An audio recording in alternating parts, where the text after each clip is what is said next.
Assalamualaikum warahmatullahi wabarakatuh. Al-Fatihah ala niyatil qabul wa tamami kulli sul wa ma'mul wa ala salahi syam zahiran wa batinan jalibah li kulli khair dafi'ah li kulli syar lana wa li hadhil jama'ah wa ila arwahi masyaikhina khususan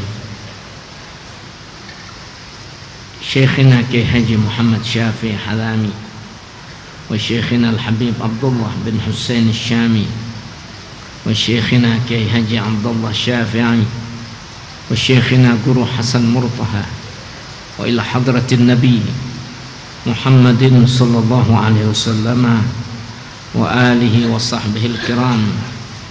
Al-Fatihah. A'udzu billahi minasyaitonir rajim. Bismillahirrahmanirrahim.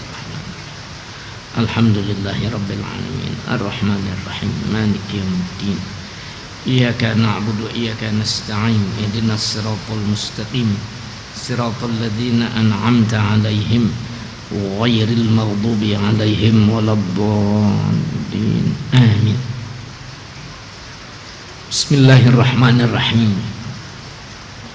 Alhamdulillahi rabbil alamin wa bihi nasta'inu ala umuri dunya waddin wassalatu wassalamu ala sayyidina Muhammadin asyrafil anbiya'i wal mursalin wa ala alihi wa sahbihi ajma'in amma ba'd.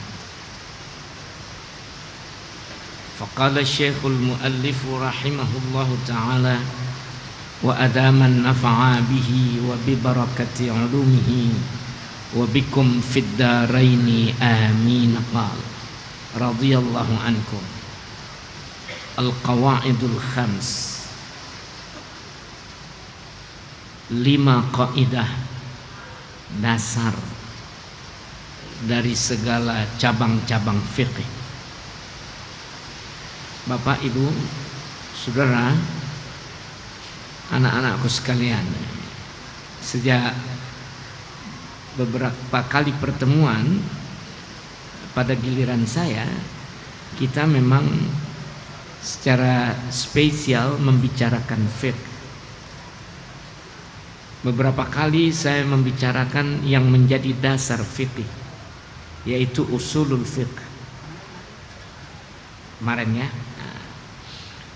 Sesudah kita kenal usul fiqh, lalu ada yang disebut al-qawaid al-fiqhiyah. Ini bukan dasar dalam artian usulnya, tetapi kaidah-kaidah yang disarikan dari usul itu tadi, dari Quran, dari sunnah, dari ijma', dari qiyas. Ada patokan-patokan yang dari patokan-patokan ini diambillah ya, cabang-cabang segala persoalan fikih. Sebab ketika ulama memperhatikan benar betapa banyak persoalan-persoalan fikih yang bertebaran itu gitu. Kalau diangkat pada satu pokok, pada satu dasar ya, bisa saja pokok yang satu itu mempunyai cabang yang ratusan masalahnya. Nah, masalah-masalah yang mirip ini, yang sama ini ya gitu, itu akhirnya bisa dipertemukan dalam satu pokok. Cabang ini dari mana munculnya?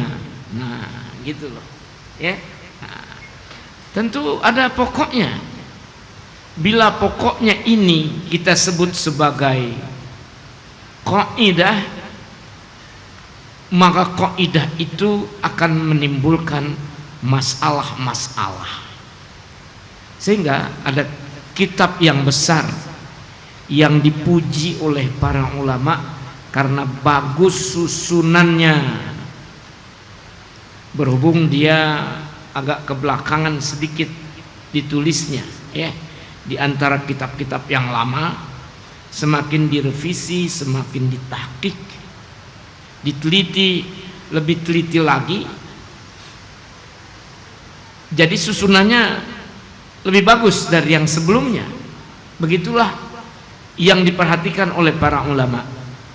Kitab itu dikarang oleh Al-Imam As-Suyuti yang diberi judul Al-Ashbah wan Nazair. Ya, sangat spesial dalam memperhatikan kaidah-kaidah fiqhiyah. Banyak puluhan kitab yang dikarang sebelum itu, tetapi pemikiran ulama mutaakhirin bertumpu pada kitab yang satu ini dan menjadikan kitab-kitab yang lain sebagai kitab pembanding. Saya sengaja mengkopikan bagian yang paling ringkas dari kitab itu untuk kita pelajari. Makanya saya memohon perkenan dari para jamaah sekalian, ya, ibu-ibu sekalian, ya, yang niatnya juga untuk ibadah datang ke sini kan, bapak-bapak. Jadi saya pakai cara yang agak klasik gitu, membaca Fatihah apa segala macamnya. Itu memang begitulah cara ulama membaca kitab-kitab ini, baik yang di Mekah, Madinah, Mesir dan sebagainya. Jadi tradisi ini kelihatannya nggak gampang dilewatkan begitu saja. Orang mengambil berkah dari yang mengarang kitab dan dari guru-gurunya pada saat dia belajar dulu. Kita nggak ngerti apa-apa bila tidak ada guru yang mengajarkan.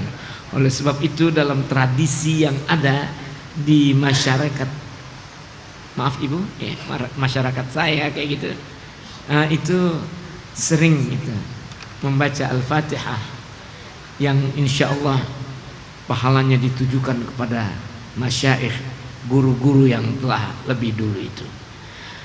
Saya tidak tahu apakah pada membaca kitab yang ada di Masjid Sunda Kelapa misalnya tafsir dan sebagainya itu juga ikut ditradisikan, saya tidak tahu. Tetapi perkenankan saya menghadirkan yang satu ini untuk kita ikuti. Itu disebut tabarrukan, mengambil berkah.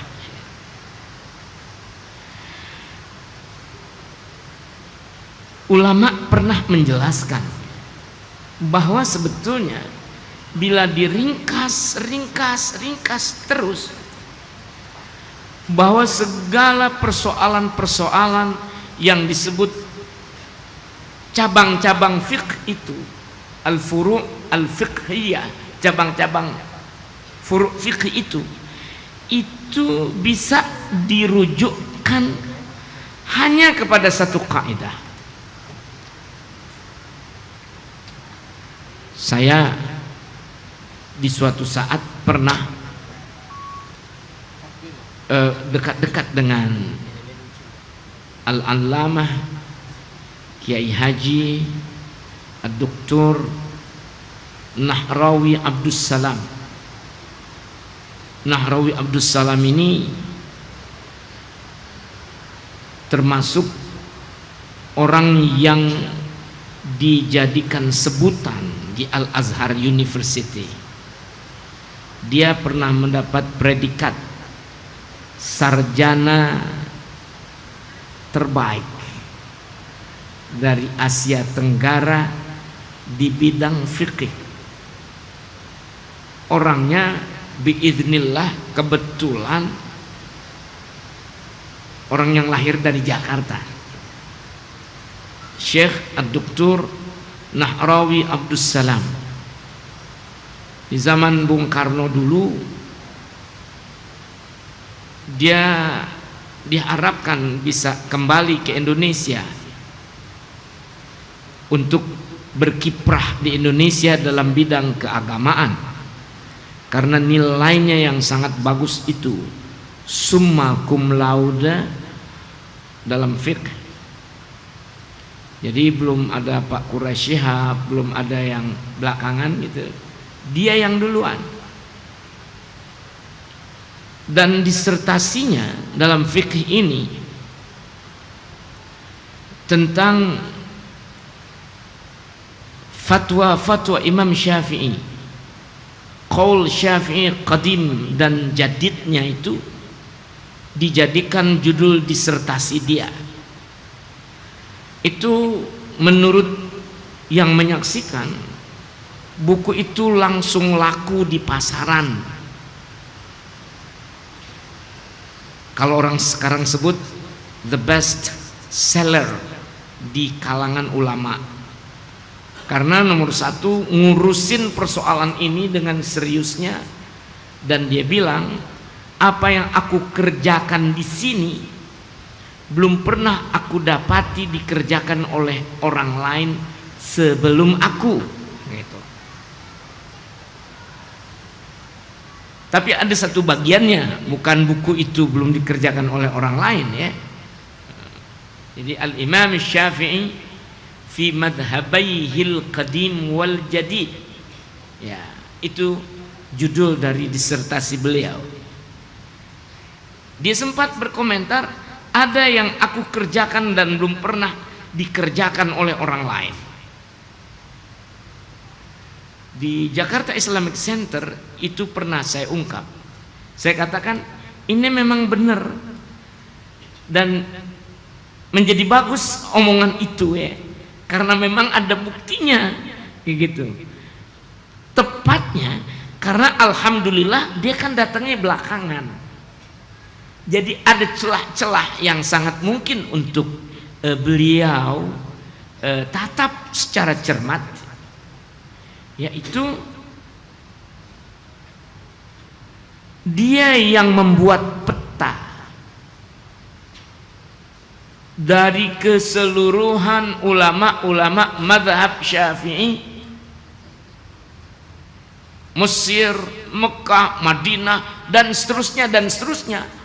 Pentolan-pentolan mazhab Syafi'i dibuat daftarnya dan dia buat petanya di mana orang-orang itu hidup gitu.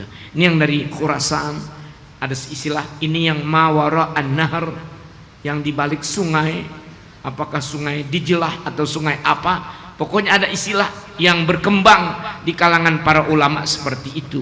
Dia buat itu dengan tertib. Saya hanya ingin mengatakan bahwa ada orang yang dipandang bernilai besar dalam urusan fiqh, dan kebetulan saat itu saya lagi dekat-dekat dengan beliau. Saya tanya, bagaimana qawaid fiqh ini? Pulangnya kemana nih Pak Kiai? Apa yang al-qawaidul khams? Ya Syekh, sebetulnya satu ayat saja itu menjadi kaidah fiqh yang sampai melahirkan seluruh persoalan fikih merujuk kepada ayat yang satu itu. Saya tanya, apa ayatnya? La tazlimun wa la tuzlamun. Kamu tidak boleh menzolimi, tetapi kamu juga tidak boleh dizolimi. Jadi dasar hukum secara keseluruhan, baik yang namanya ibadat, muamalat, munakahat, jinayat ya, semuanya itu merujuk kepada persoalan ini. Jangan ngezolimin dan jangan dizolimi. Bagaimana kecerdasan para ulama bisa merujukkan segala persoalan yang muncul di fiqh semacam itu, kayak gitu. Itu karena mereka yang terlatih, mereka yang sangat spesialis pada bidangnya, itu yang mereka urusin. Asal jangan ayat-ayat Al-Quran itu diplesetin, istilah orang Jakarta diplesetin, Barangkali pernah saya buatkan contohnya Ibu ya, tapi ulang lagi nggak apa-apa ya. Ya, contoh ini untuk mengingatkan itu. Kayak anak-anak muda yang iseng-iseng yang membuat plesetan-plesetan yang sebetulnya nggak lucu, norak, nggak ngerti tapi sok gagah. Ingin menonjolkan otoritas atas nama budaya, seni dan seterusnya gitu. Seakan-akan seni itu bebas nilai, jadi nggak kena aspek-aspek hukum, nggak boleh dihukum yang disebut seni itu. Ini daerah estetika, keindahan, bukan daerah hukum yang akibatnya berapa lama dia mendapatkan hukuman. Ada jalur-jalur yang diplesetkan sedemikian rupa sehingga terjadi rasa kebebasan untuk bermain bukan pada ranahnya. Tempo hari kan orang menerjemahkan Al-Quran, wala taqrabuz zina. Barangkali ini terulang Bu ya, maafkan saya, ini contoh yang mesti diingat-ingat lagi. Wala taqrabuz zina, dia bilang takrabu, rabu, rebo. Akhirnya dibilang wala taqrabuz zina, jangan berzina di hari Rebo, hari lain bebas. Ini kan udah, kalau saya bilang norak.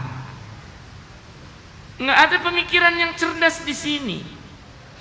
Masa yang remeh-remeh begitu naik ke atas sebagai punya kegagahan sendiri.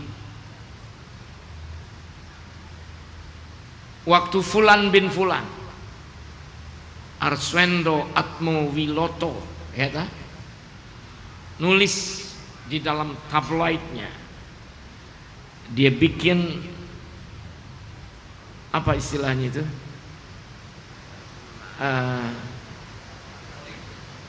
polling ya, polling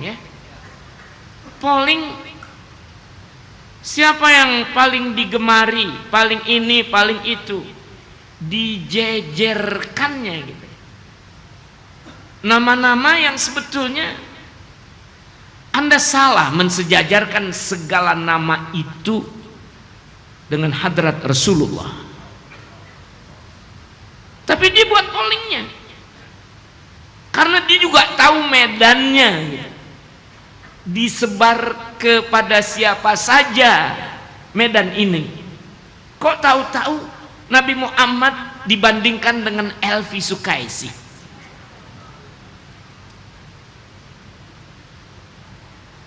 Iwan Fals,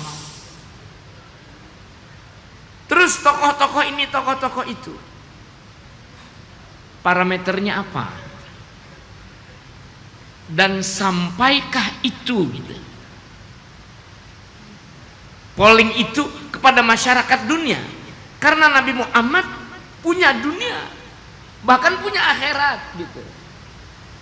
Kalau Elvi Sukaisi, komunitasnya komunitas orang yang tergila-gila dengan dangdut.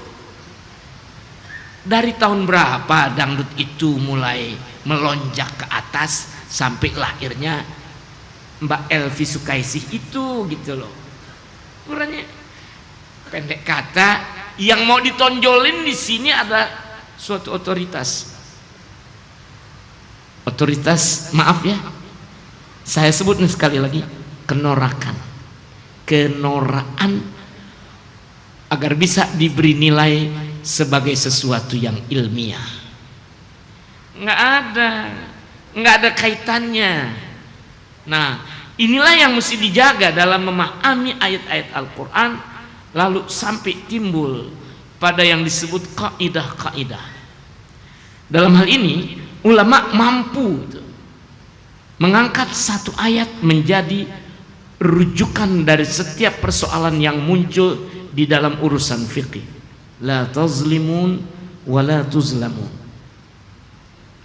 Tetapi ada sebutan yang lebih populer dari itu tadi.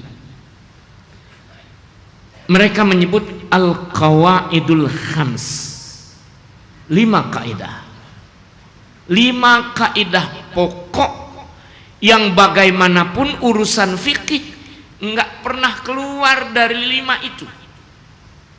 Yang 5 ini dari mana? Ya dari Quran, ya dari hadis, ya dari ijma' sahabat, ya dari qiyas. Disimpul-simpulkan, maka yang 5 ini yang akhirnya semua masalah fikih nggak bisa keluar dari situ.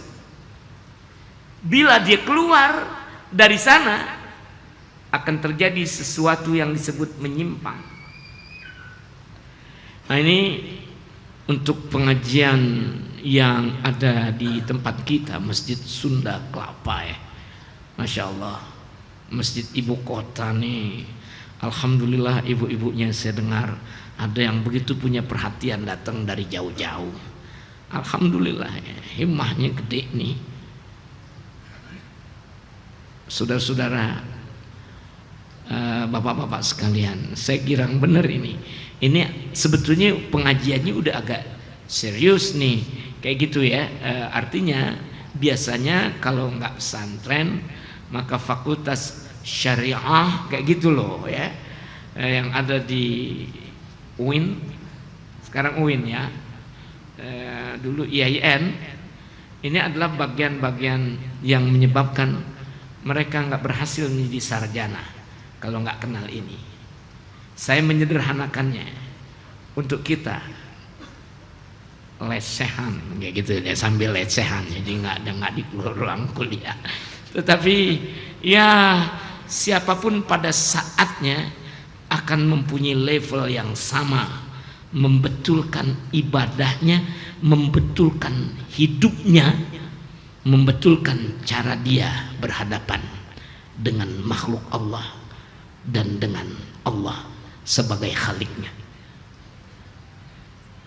Itu kan ada aturan mainnya, Bu ya. Jadi ada orang yang mau sholat nanti dia diam aja, dia nggak baca. Dalam kondisi begini, Ibu, dia merasa sudah naik harkatnya karena saya orang yang sudah masuk dalam permainan hati.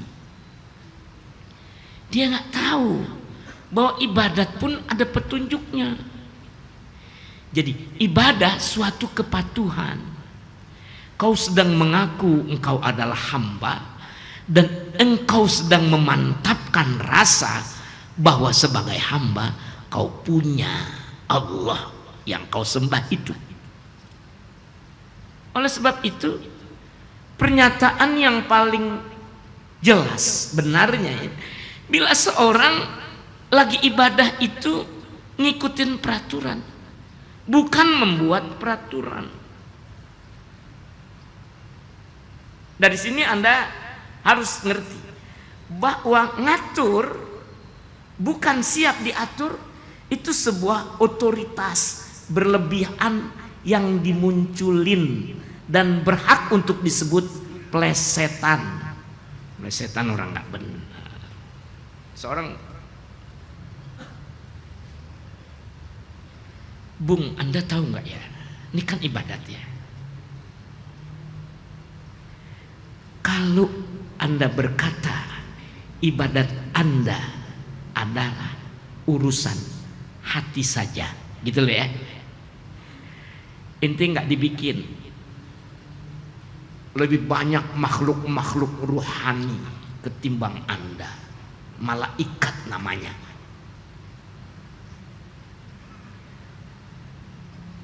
Terus kalau Anda ibadat itu gitu, cuma bernyanyi saja, begitu asyiknya melantun lagu, itulah cara Anda. Allah nggak jadiin ente, hai manusia. Maaf ngomongnya pakai ente saja ya, gampangan sedikit. Kenapa? Kalau yang berkicau, yang berderik, yang melahirkan bunyi-bunyi yang merdu, udah banyak banget tuh burung, tuh jangkrik, tuh gesekan-gesekan kayu dan kayu pada saat dihembus angin. Emang nggak melahirkan alunan yang merdu? yang bahkan suatu saat orang-orang yang udah hidup enak di perkotaan, dulunya dari kampung, masih kepengen ngedengerin itu bagaimana kemerduan air pada saat dengan tangannya dipukul-pukul begitu. Kalau mandi pagi di sungai, kecemplung, nggak ketemu lagi. Alat musiknya nggak ada. Di suatu saat orang akan merindukan rupa-rupa rasa yang pernah mempengaruhi jiwanya. Pengen balik lagi ke kampung, mau ngedengerin kecemplang-kecemplung orang lagi mandi di kali. Ya saya juga kan dulu masih kecilnya mandi kali, Bu. Jadi saya tahu cara begitu. Artinya terlalu banyak kalau hanya cuma lelaguan dan sebagainya dan sebagainya. Bila engkau hanya bergerak pakai badan aja, matamu kau gerakkan ke kanan, kau gerakkan ke kiri, tanganmu kau goyang-goyang sebagai tanda ibadat, tapi tidak ada di hati, tak ada di mulutmu. Oh, yang lebih besar dari engkau tak pernah ingkar pada saat diatur Allah. Tuh matahari kapan melenceng selalu terbit dari timur, tenggelam di barat. Yang gede-gede banget gitu. Kalau kamu kan manusia, ibadatkan ekspresi, penuangan dari rasa syukurnya, rasa syukurmu kepada Allah. Coba deh kamu lihat itu. Kamu ingin makan tempe goreng saja, apa yang ketinggalan dari keseluruhan tubuhmu itu? Untuk sepotong tempe goreng kan murah betul, Bu, ya. Saya pakai contoh yang murah deh. Anda udah mikir, udah merasakan ada sesuatu yang mendorong jiwa Anda pengen makan tempe goreng deh, spaghetti, pizza, rasanya udah bosen, bahkan menakutkan belakangan, banyak dipakein boraks sampai di tempat-tempat yang mahal-mahal, padahal untungnya udah gede masih main borak-borakan. Emang makanan itu mayat apa? Diborakin terus. Orang mulai berpikir, sepotong tempe goreng pun menyita pemikiran. Ada konsentrasi. Kau jangan salah beli ya, saya inginnya tempe, bukannya tahu. Daerah batin kita, gitu. Kalau ente kepengen nggak bergerak, gitu. Ya cuma kepengen dalam hati, mana bisa menghasilkan tempe. Anda mesti keluar membelinya atau memerintah orang. Pada saat Anda memerintah orang, Anda juga mesti berkomunikasi untuk secuil. Bila dilihat bentuk fisiknya, secuil nikmat Allah, apa yang ketinggalan dari badanmu secara keseluruhan? Komunikasi juga, bergerak juga, mikir juga. Itu adanya dalam ibadah kita. Rukun qauli, rukun fi'li, rukun kalbi, gitu loh. Kok giliran mensyukuri Allah menjadi separuh-separuh, lalu engkau berkata, yang punya Allah itu nggak ada apa-apanya dibandingkan peraturan saya. Udah pokoknya ane ingat juga Allah pasti ingat dengan saya. Jadi Allah yang menjadi hambamu dan engkau menjadi Tuhannya. Allah. Renungkan kedalaman itu. Makanya untuk menatap satu kaidah itu yang mesti paling wajib dihindari, jangan sampai ada ulah untuk memplesetkan sesuatu yang benar. Letakkan dia di tempatnya, karena meletakkan sesuatu secara salah dan bukan pada tempatnya adalah suatu kezaliman. Wad'u syai' fi ghairi mahallih, meletakkan sesuatu bukan pada tempatnya, itulah kezaliman. Pendek kata, Ibu, Bapak, ini nantinya akan banyak cabang-cabangnya, ya, pemikiran yang lahir dari daerah ini.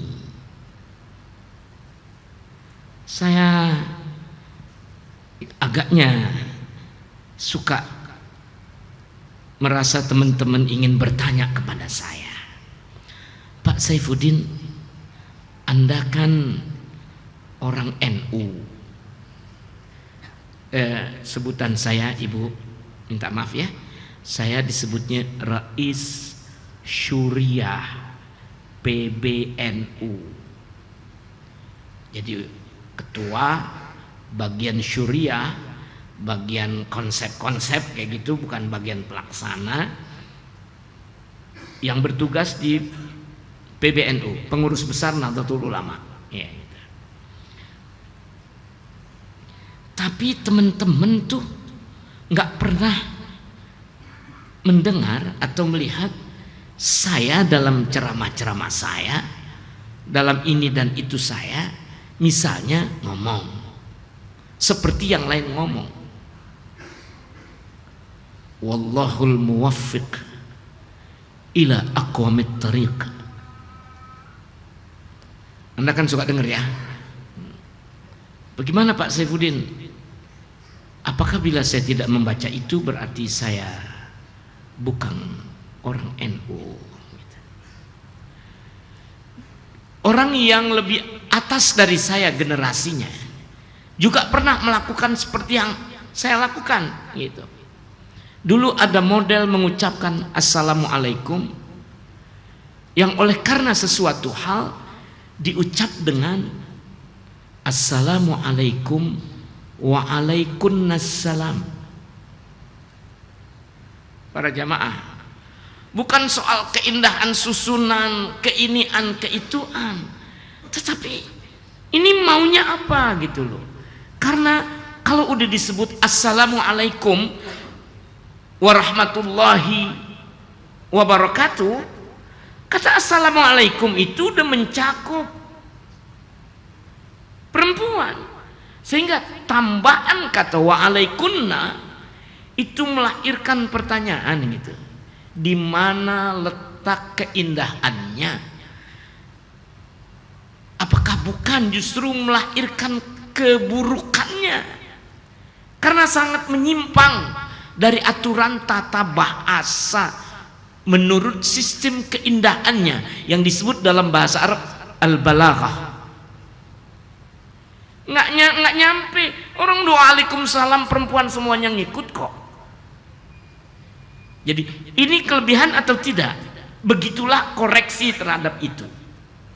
Saya karena di dalam Al-Quran, inna hadzal Quran yahdi lillati hiya aqwam, yahdi lillati hiya aqwam.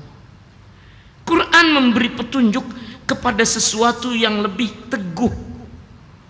Di dalam Al-Quran tidak ada sebutan yuwafiq, memberi taufik, memberi kekuatan untuk melakukan.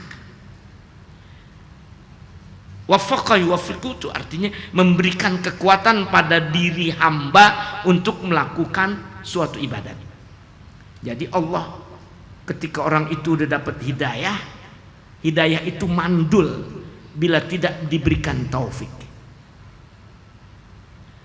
Makanya ulama-ulama menyebutnya wabillahi taufik wal hidayah, gitu. Karena taufik itu kalau belum ada hidayah dia nggak akan muncul. Tetapi bila taufik itu udah datang, hidayah akan ngikut lagi. Ini yang menyebabkan nggak usah ditanya kenapa bukan wabillahil hidayah wa taufik. Bukan itu. Maksudnya kalau amalan udah dikerjain, itu nanti datang sesuatu yang enggak kau ketahui karena engkau mengamalkannya. Mudah-mudahan jangan kerepotan ya untuk urusan ini. Itu ada hadis Rasulullah SAW.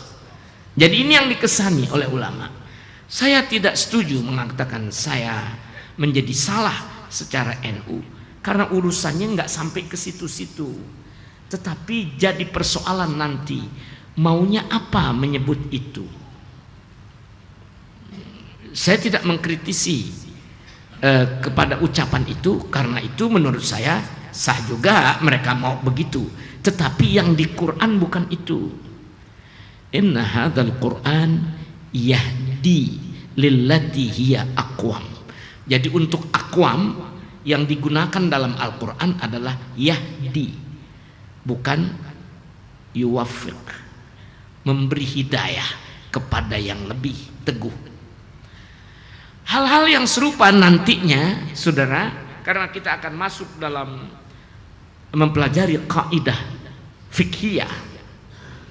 Dari awal saya berikan contoh-contoh ini. Betapapun teguhnya suatu kaidah, tetapi bila yang mencermatinya, yang mengamalkannya, yang menerapkannya sudah ingin membuat satu manuver sendiri dengan gaya sendiri, menyimpang dari hal yang Allah berikan pada keselamatan pemikiran manusia, kaidah itu justru akan berbalik menjadi berbahaya. Ya, berbahayanya bukan dari kaidahnya. Maksud inti ngomong itu, plesetan inti yang menyebabkan sesuatu yang teguh itu menjadi samar, goyang, dan kadang-kadang berbahaya.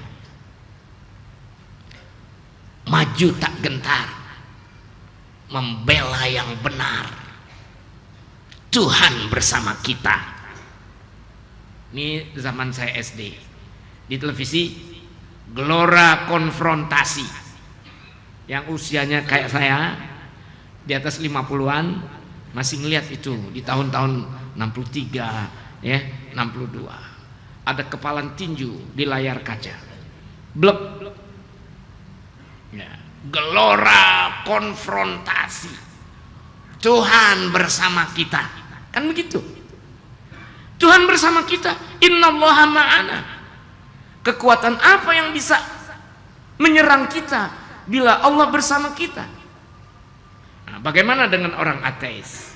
Dia tersenyum manis, menyindir saudaranya yang muslim atau musuhnya yang muslim sebagai berkata, Tuhan bersama kita, Tuhan bersama aneh bawa-bawa, aneh tenteng-tenteng, aneh sonoin, aneh siniin. Tuhan dimandulkan dengan satu tujuan. Bukan nggak ada dalam dialog remeh-remeh pun antara orang-orang nggak terpelajar, terjadi hal seperti itu. Guru-guru saya pada zaman saya SD, beberapa orang tuh memang terlatih banget untuk doktrin-doktrin seperti ini, karena pada saat itu banyak banget kader-kadernya. Guru di SD-SD itu, kalau guru agama itu ngerengket melulu, kalah dengan pasukan ini. Maaf ya, saya ingin memberi contohnya, bukan soal mengenang masa lalu lagi yang begini dan begitu, bukan itunya maksud saya. Begitulah suatu kalimat yang benar, itu kan dari Al-Quran. Tapi bagaimana kalimat Quran yang bagus itu sampai Rasulullah SAW dikepung abis-abisan, Abu Bakar pun sudah merinding dan jatuh air matanya. Oh, Nabi bilang, la tahzan innallaha ma'ana. Kau jangan sedih, Allah bersama kita. Itu benar. Andainya orang-orang kafir itu mau saja melongok ke bawah, mereka nggak jadi menoleh ke bawah karena sudah terpesona dengan sarang laba-laba, dengan burung dara yang bertelur di situ. Mana boleh jadi orang masuk ke dalam, padahal cuma satu longokan kecil, kelihatan itu. Tapi enggak, itulah yang disebut oleh Rasulullah, innallaha ma'ana. Kalimat ini benar. Kok dia nggak mau ngelihat sih? Padahal ahli qiyafah, tukang pencium jejak, itu kan mahir banget tuh. Kalau dalam tradisinya orang Arab, Sampai onta yang dinaikin oleh orang hamil, dia bisa tandai dari jejaknya itu. Nih yang naik nih orangnya hamil nih. Sesudah mencium jejaknya. Jadi pelacakannya sampai seakurat itu. Dan dipercaya oleh orang-orang Arab. Kesana nggak bisa kemana-mana. Kesana mana? Itu burung pada nelor. Itu laba-laba. Itu Allah yang bersama kita. Bagaimana kalimat yang sudah betul-betul historis, real, kejadian, dan dampaknya Nabi Muhammad menyebarkan ajarannya berabad-abad tak terlawan. Ya, pernah diawali oleh itu. Ya, sebentar. Tapi kan akhirnya menjadi begini. Itulah yang penting sebagai catatan dari belajar tentang kaidah. Ente lihat, akuin ini udah dicari, dan jangan buat plesetan-plesetan begitu, karena akan menjadi terbalik.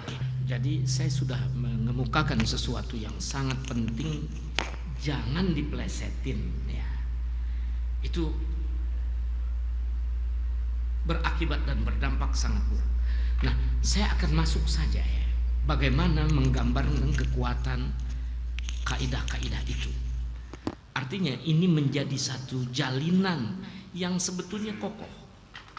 Pertama, al-umuru bimaqasidiha. Segala perkara itu tergantung tujuannya, tergantung niatnya. Diangkat dari hadis innamal a'malu binniyat. Yang cantik pun jadi buruk bila kau niatkan secara salah gitu. Pohon kat yang tempo hari membuat Ahmad rapi menjadi Ahmad yang berantakan gitu ya, dari rapi berantakan. Secara tradisional sih orang Arab memang akan begitu Bu, dipetik daunnya, dia gigit, plek, dia bisa berjalan jauh-jauh. Tapi jangan dibikin ulah lagi pakai secara kimiawi begini begitu. Daun ganja pun ada bahasanya di dalam bahasa Arab, al-banj, itu disebut ganja dalam bahasa kita. Itu awal-awal orang bikin restoran Padang ya di Jakarta tahun 62-an 61. Dia bikin itu dalam sayurnya. Jadi zatnya itu enggak ada soal. Makanan jadi enak. Overdosis. Anak-anak muda itu menghisapnya. Bukan buat digituin, tapi kalau buat bumbu masak pada takaran tertentu nambahin selera. Teman saya yang orang Sumatera, saya bisa masakan untuk orang Patah Salero. Dia bilang begitu. Nah, dijadiin ganja. Teman-teman seusia saya manggil-manggil saya mau sholat subuh, dia lagi duduk di bangku panjang yang reot, dan itu paku-pakunya itu pada nongol. Dia duduk asik betul di atas paku itu. Kenapa ente bikin begini? Al-umuru bimaqasidiha. Jadi itu pertama. Saya tidak uraikan panjang dulu ya, karena ini akan kita selesaikan. Terus al-yaqinu la yuzalu bisyak. Sesuatu yang sudah pasti tidak bisa dihapuskan dengan keraguan. Bila keraguan mendominasi, mengalahkan yang pasti, maka di atas dunia nggak ada sesuatu yang bisa diluruskan. Jadi tujuan ente ngapain? Kalau udah pasti, jangan coba-coba. Yang pasti itu disingkirkan oleh yang tidak pasti. Kaidah itu nanti banyak macam-macam istilahnya muncul dalam istilah-istilah orang Barat. Tapi Al-Quran, hadis nggak pakai ke Barat-Barat itu. Bahkan Napoleon Bonaparte menjadi terkejut dengan tulisan kitab fiqh di dunia Islam. Dia datang membawa sarjana-sarjana dari Prancis yang udah ngelotok bahasa Arabnya. Dia bikin panitia penelitian begini. Makanya di dalam tradisi Jawa juga pertama kali kitab Fathul Wahhab itu diterjemahkan ke dalam bahasanya orang Jawa, itu pun atas perintahnya orang penjajah itu juga. Jadi Raffles berinisiatif untuk itu. Napoleon di sana juga begitu di Mesir. Terkejut dan dia ngambil nih, mencontek dari kaidah-kaidah yang ada di dalam dunia Islam. Jadi satu, al-umuru bimaqasidiha. Kaidah yang kedua, al-yaqin la yuzalu bisyak. Yang yakin nggak boleh dikalahkan dengan yang ragu. Ketiga, al-masyaqqatu tajlibut taisir. Kesulitan pasti mendatangkan kemudahan. Karena kesulitan adalah bukan bentuk asli ya, dari yang dipilih oleh kehidupan manusia. Siapa yang mau sulit? Jadi hukum itu akan menjadi sangat lurus dengan jiwa manusia. La yukallifullahu nafsan illa wus'aha. Kayak gitu. Allah tidak akan membebani seorang kecuali menurut kemampuannya. Yang nggak bisa mereka lakukan nggak bakal menjadi kewajiban. Makanya kalau sulit wajib mendatangkan kemudahan. Nanti banyak ini cabang-cabangnya. Terus ad-dhararu yuzal, yang membahayakan harus dilenyapkan. Yang terakhir, kalau tujuan udah jadi patokan, yang yakin nggak boleh disingkirkan oleh yang meragukan, lalu bila menyulitkan harus memunculkan kemudahan, dan yang membahayakan mesti disingkirkan, maka muncul dari dimensi kehidupan manusia sendiri al-adatu muhakkamah. Tradisi pun bisa dijadikan patokan hukum. Itu daerah yang sangat manusiawi gitu. Manusia punya tradisi-tradisi yang sepertinya gitu, hukum sendiri tidak memberikan acuan yang jelas. Apakah dengan demikian hal yang sudah menjadi sangat dijiwai oleh manusia kemudian enggak punya tempat dalam kaidah hukum? Oh enggak, asal tujuannya benar gitu loh, asal enggak nyulitin, asal yang berbahaya itu udah hilang, asal yang yakin nggak usah dikalahkan dengan yang meragukan, adat boleh dijadikan hukum. Bila tidak, maka ada yang sesuatu yang terangkat dari tradisi kehidupan manusia. Ini 5 nih. Jadi jangan dibilang bahwa tatanan hidup manusia itu sama sekali dipandang sebagai sesuatu yang bertentangan dengan hukum. Bahkan dia punya kekuatan untuk naik menjadi hukum itu sendiri, asal 4 kaidah di atasnya sudah mengawal yang satu ini dengan benar. Saya kira itulah pengantar ya, dari 5 kaidah yang kepada 5 ini semua persoalan-persoalan fikih ya berbalik ke sana. Jadi saya memberikan catatan sekali lagi, jangan konyol dengan plesetan. Mudah-mudahan ilmu kita ini manfaat buat kita gitu Bu ya. Jadi kita kenal kalau yang nyulitin tuh asalnya diplesetin gitu loh. Buat orang jadi nggak bisa hidup dengan aman tuh karena plesetan orang, ulah gitu. Contohnya banyak banget. Jadi nanti kita pelajari satu demi satu lewat hadisnya, ayatnya dan seterusnya. Atas seluruh perhatiannya saya ucapkan terima kasih banyak. Wabillahi taufiq wal hidayah. Kita baca doa penutupnya. Allahumma salli wa sallim ala sayyidina Muhammadin fil awwalin wal akhirin wa sallim radhiyallahu tabaraka wa ta'ala an sadatina ashabi rasulillahi ajma'in. Allahumma hdina bihudak waj'alna mimman yusari'u fi ridhak wa la tuwallina waliyan siwak wa la taj'alna mimman khalafa amraka wa asak.